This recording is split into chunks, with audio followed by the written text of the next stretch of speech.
Now, crossing stateside, a landmark ruling in the US means the Federal Reserve must reveal which firms it's given emergency loans to.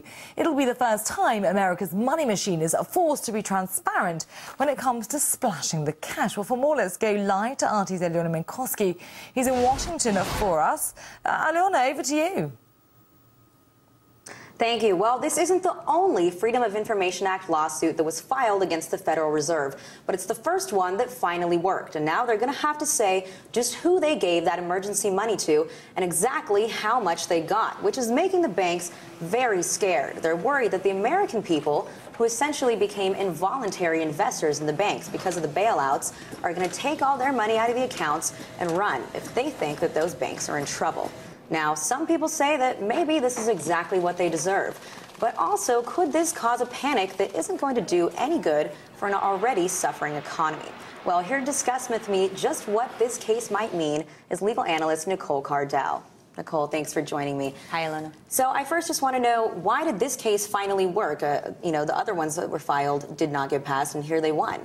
Well, the federal judge in this particular case didn't buy the Fed's argument that this information would be exempted from public disclosure.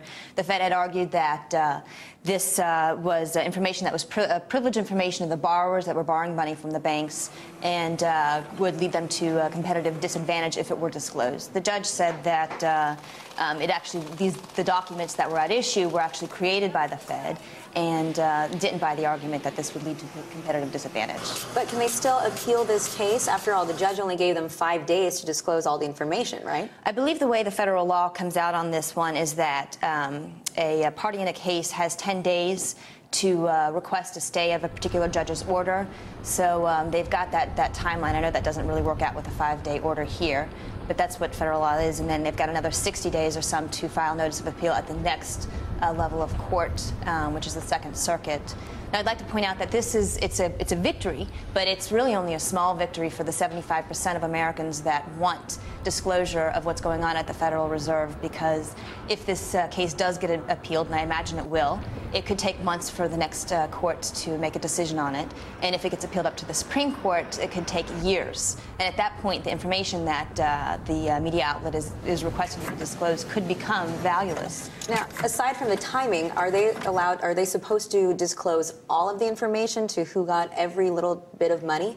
Well, that's another reason why it's actually a small victory, because the judge's opinion was pretty narrow in scope. She focused on some information from a few reports that were prepared by the Federal, or on behalf of the Federal Reserve Board from the Federal Reserve Bank of New York. So it's not, and she actually didn't make a decision on whether or not Federal Reserve banks were agencies of the Federal Reserve Board, which is a pretty important point to hammer out.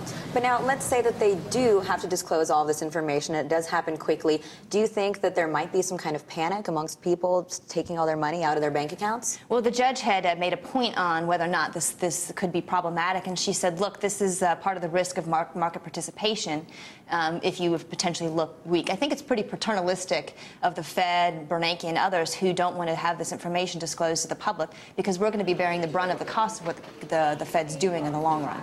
Well, thanks, Nicole, and we will continue to follow this as we see whether the information is disclosed soon or whether they just might appeal and continue this long process. Back to you in Moscow, Alice. All right, many thanks to you, Alyona Minkowski, and your guest for that debate from Washington.